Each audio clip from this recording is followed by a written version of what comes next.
15 വർഷങ്ങൾക്ക് ശേഷം മലയാളത്തിന്റെ എവർഗ്രീൻ കോംബോ വീണ്ടും എത്തുന്നു. നമസ്കാരം, കൊട്ടാരക്കര മീഡിയയിലേക്ക് സ്വാഗതം. മലയാള സിനിമാ പ്രേമികൾ പ്രതീക്ഷയോടെ കാത്തിരിക്കുന്ന മോഹൻലാൽ ശോഭന ചിത്രത്തിന്റെ പുതിയ പോസ്റ്റർ എത്തി. തുടരുമെന്ന് പേരിട്ട ചിത്രത്തിലെ മോഹൻലാലിന്റെയും ശോഭനയുടെയും ലുക്കാണ് പോസ്റ്ററിലൂടെ പുറത്തുവിട്ടത്. ചില കഥകൾ തുടരാനുള്ളതാണ് എന്ന വാചകത്തോടെയാണ് സംവിധായകൻ തരുൺ മൂർത്തി പോസ്റ്റർ സാമൂഹ്യ മാധ്യമങ്ങളിൽ പങ്കുവച്ചത്. മോഹൻലാലിന്റെ കരിയറിലെ 360-ാം ചിത്രമാണിത്. 15 വർഷത്തിന് ശേഷം മോഹൻലാലും ശോഭനയും ഒരുമിച്ചെത്തുന്ന ചിത്രമെന്ന പ്രത്യേകതയും ഈ സിനിമയ്ക്കുണ്ട്. ഷൺമുഖം എന്ന സാധാരണക്കാരനായ ഒരു ടാക്സി ഡ്രൈവറായാണ് മോഹൻലാൽ ചിത്രത്തിൽ പ്രേക്ഷകർക്ക് മുന്നിലെത്തുന്നത്. ശോഭനയുടെ കഥാപാത്രത്തെക്കുറിച്ച് കൂടുതൽ വിവരങ്ങൾ പുറത്തുവിട്ടിട്ടില്ല. മോഹൻലാൽ അടക്കം സോഷ്യൽ മീഡിയയിൽ ഈ പോസ്റ്റർ ഷെയർ ചെയ്തിട്ടുണ്ട്.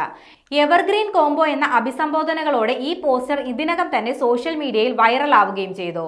നേരത്തെ ചിത്രത്തിനായുള്ള ഡബ്ബിംഗ് മോഹൻലാൽ പൂർത്തിയാക്കിയെന്ന അപ്ഡേറ്റുമായി ഡബ്ബിംഗ് സ്റ്റുഡിയോയിൽ നിന്ന് മോഹൻലാലിനൊപ്പമുള്ള ചിത്രം സംവിധായകൻ തരുൺ മൂർത്തി പങ്കുവച്ചിരുന്നു. ഓപ്പറേഷൻ ജാവ, സൗദി വെള്ളയ്ക്ക എന്നീ 2 പ്രേക്ഷക ശ്രദ്ധ നേടിയ സിനിമകൾക്ക് ശേഷം തരുൺ മൂർത്തി സംവിധാനം ചെയ്യുന്ന ചിത്രമാണിത്. രജപുത്ര വിഷ്വൽ മീഡിയയുടെ ബാനറിൽ എം രഞ്ജിത്താണ് ചിത്രം നിർമ്മിക്കുന്നത്. ചിത്രത്തിന് തിരക്കഥയൊരുക്കുന്നത് തരുൺ മൂർത്തിയും KR സുനിലും ചേർന്നാണ്.